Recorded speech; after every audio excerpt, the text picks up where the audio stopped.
आपण एक गोष्ट ऐकत आलोय लहानपणापासून, ससा आणि कासवाची.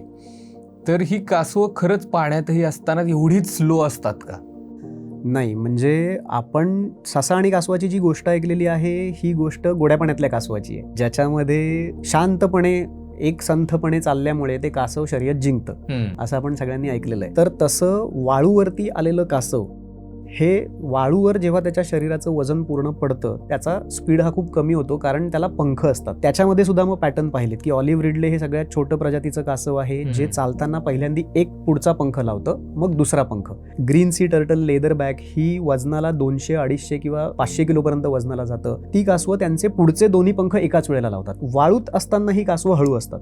एकदा ती पाण्यात गेली की ही अतिशय उत्तम पोहणारी असतात. पाण्यात असताना त्यांचं येणारं शिकार येईपर्यंत संथ असतात आणि जसं जवळ येईल तसं पटकन त्यांची मान लांब करून त्याला पकडतात आणि खाऊन घेतात. सो खाण्याच्या बाबतीत तसे हे हुशार आहेत. पाण्यामध्ये एकदा कासव गेलं तर त्याला पकडणंही परत कठीण असतं. म्हणजे ऑलिव्ह रिडले सारख्या कासवाला आम्ही एकटं असं अंगावरती घेऊन त्याला टॅगिंगच्या वेळेला जिथे सापडले अंडी घालून झाल्यानंतर उचलून कस्टडीमध्ये घेऊन येत होतो. पण जर ते पाण्यात असेल तर ते 2 माणसांना सुद्धा उचलता येत नाही.